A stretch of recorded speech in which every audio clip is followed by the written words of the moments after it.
The legendary DJ Premier has worked with some of the greatest rappers of all time. Over the past 3 decades, he's blessed artists from all different eras with some of their best beats ever. Primo has been lacing legendary rappers with heaters his entire career, not to mention all the work he's done with Guru for Gang Starr and Group Home. There's a reason why he's one of the greatest. But if there are 2 rappers who have been consistently blessed with the very best of Primo, it's Jay-Z and Nas. Between the 2 GOAT rappers, there are 15 Premier production credits, and we're going to rank all of them today. Come Get Me doesn't have bad production. I never disrespect DJ Premier like that. It's just an uninspired beat that happens to feature on Nas' worst album ever. It also pales in comparison to anything else the 2 legends have made together. Fun fact, it was meant to Nas and AZ featured on Bring It On, instead of Jaz-O and Sauce Money, but they kept flaking, which offended the Rockefeller crew. Just one of the many reasons for the Nas vs Jay-Z beef years later on.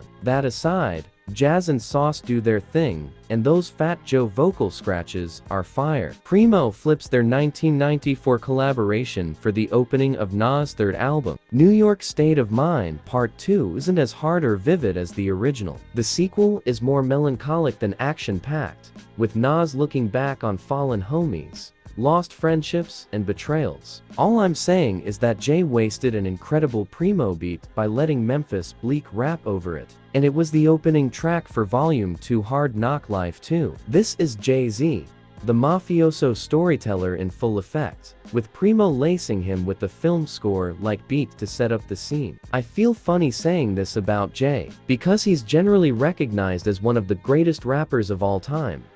But I really do think his storytelling raps are massively underrated. The way Primo bottled up nostalgia into a beat for Second Childhood is just one of the reasons why he's one of the greatest hip-hop producers of all time. One of the highlights off Nas' comeback classic, Second Childhood, is vintage project window imagery in full effect. Represent is one of the songs that I slept on initially when listening to Illmatic.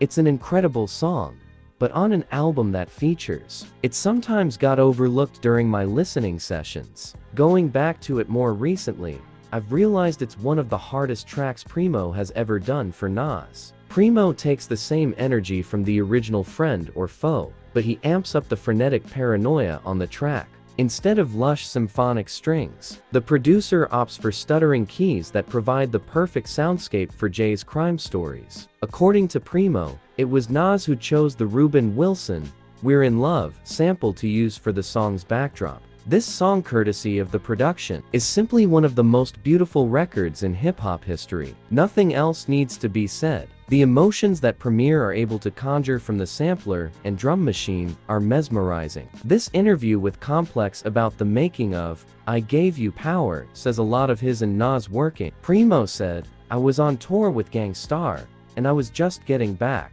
And I was going right back out to go to Japan. So I didn't have any time to make any other beats for it was written." But Nas said, "I want to make a record as if I was a gun. We started messing around, trying to figure out what he's going to do, and we finally figured out a way." This is the hardest Jay-Z song ever. This is #1 selling rap artist in the world. Jay-Z still keeping it Brooklyn as fuck.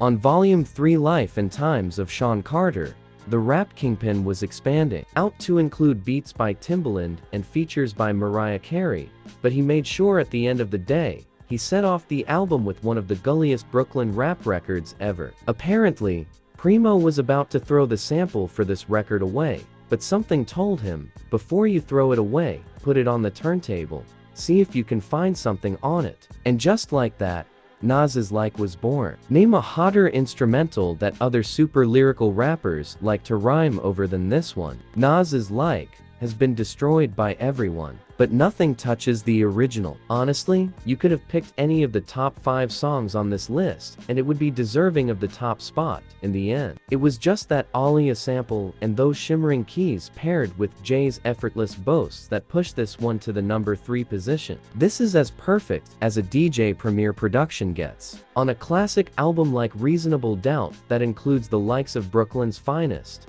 Dead Presidents, and Can I Live, D'Evils might just be the best song off the project. In fact, there's a very good argument for it being the best Jay-Z song ever. Built around a sample of Go Back Home by Alan Toussaint, D'Evils also features vocal scratches, personally chosen by Jay-Z. From Prodigy off I Shot Ya remix, and Snoop Dogg off Murder was the case. As the first track off Nas' seminal Illmatic, New York State of Mind has the impossible task of setting the tone for one of the greatest rap albums of all time. It's certainly the greatest rap record of the 90s. As soon as those dusty drums kick in and that menacing bass line starts creeping in and out of the song, listeners were instantly transported to another world. One where the protagonist is either on the corner betting grants with the CeeLo champs, laughing at bassheads trying to sell some broken amps,